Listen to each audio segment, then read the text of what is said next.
Welcome lang natin sa Baluarte si Sir Router. From Bacolod sila, pero yung unit sir, galing ng Subic na. Yan, pakita. Sige sir, parada mo muna dyan, i-video ko. Yan, okay na yan, okay na yan. Gawa nung magkakabitin tayo ng acrylic na merong sticker mga kabisyo. Gawa nung yung kanya, nawala daw yung dating nakakabit. Palitan lang natin mga kabisyo, ito yung napili ni Sir Router na design. Yan, sa kanyang light box. Nung dumating to sir from Japan, ganito na siya, no? As is. Yan, ganda mga kabisyo. 4D35 na Canter Elf. Naka-Yankee na, naka-comboy na mirror na yan mga kabisyo. Ito yung Yankee, bracket ng side mirror. Driver side dyan. Ito yung passenger side na side mirror. Shorepet. Original syempre na Japan. Light or Starlight or light box. Tala. Yan, original din. At yung corner panel niya, bumper, naka-chrome na rin, lower door. Door handle, meron na rin cover na stainless dito. Yung bed niya as is, ganyan. Pati yung backboard mga kabisyo, naka floral na design. Yan yung backboard, diretso lang yung poste niya, ganda. Naka-cover din na stainless. Aluminum, yung siding niya, 60. Tama ba o 70 cm? Parang 70 mga kabisyo yung taas nitong aluminum siding niya. Spring type yung lock. Bisagra niya stainless na rin. Original as is mga kabisyo, ganyan na. Naka 3-liner side grill. Likod tayo. Yan, tapaludo muna. Isang bali lang yung tapaludo. Mudguard, urig pa rin na Japan.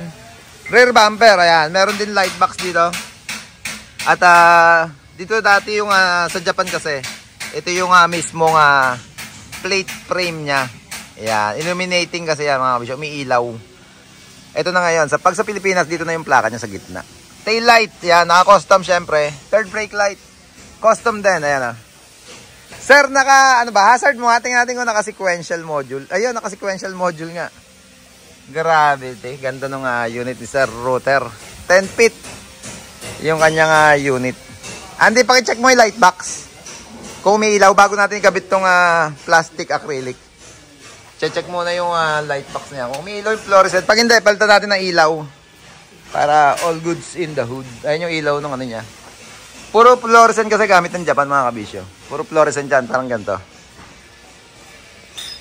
Ayan. Ganyan yung mga ilaw nila. Ngayon, ang ginagamit naman natin dito sa Baluarte natin. Puro LED na mga kabisyo para magang hindi mabigatan sa pagkonsumo ng battery. Ayan. Hawakan mo nga to. CJ kakabit mamaya yan. Di-check lang muna yung ilaw. Yung wiring ng light box bago ikabit yan para pag sinarado na working na. Ito yung bulaklakin mga kabisyo. May papakita ko sa inyo muna. Ito yung sa original Japan. Meron kaming top load dito project na ginawa dito sa Baluarte natin, yung stainless na top load. Kayari lang. Ayan. Para sa N-series to. Dito muna ako sa likod para makita nyo yung yari. Ito yung likod nya. Nasa likod naman to ng body. Close band kasi yung mataas. Cover na siya kaya hindi na namin nirap ng sticker. Yan. In-stickeran to mga kabisyo para magmukhang yero ng Japan. Para makita nyo yung ginamit namin dyan. Ito yung sticker. Rising pa buklat niya. Dito sa gilid. Nice one. Kamusta driving? Okay. Bukas. Bibiyahin tayo. May takbo tayo San Miguel. Ayan. Ayan siya yung sticker mga kabisyo. Ganda. Para pagkakagawa kami ng gantong mga accessories, top load or mga light box at gusto, request ng client natin na mukhang Japan style yung yero, ganyan, magrarap tayo ng stainless. Gawa nung medyo mahal talaga ang stainless at mahirap humanap nung original na Japan na ganyan na plancha, kaya stainless or sticker na lang tayo mga kabisyo. Diba? Grabe. Ipakita ko lang yung take out or take home. Iuwi sa Bacolod ni Sir Router. Ito yung may-ari ng Canter mga kabisyong bisita natin sa Baluarte. Isang pares na tapaludo. Isang bali lang pang elf. Yan. Isang pares yan. At Yankee bracket side mirror. Isang pares din natin isa. Ito yung kanyang take out. Yan. Tinawag na kasi kay Rising to bago sila dumating dito. Ulitin ko mga kabisyo. Galing sila ng Bacolod. Yung unit naman sa Subic. Subic nila kinuha. Canter na 4D35. Yan, ito yung take out. Ganito nung Canter mga kabisyo. Pakita ko lang ulit sa inyo. Yan, nakita mo na, Andy? Wiring.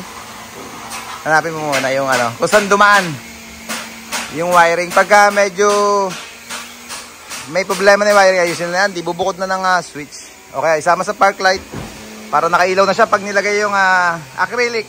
Ayan, plastic hawak ni CJ. Yan, pag gusto niyo rin magpagawa ng ganyan mga accessories mga kabisa, tawag lang kayo sa number na nakapala sa screen natin. Sir Roder, ayusin lang muna natin. Yeah, boy.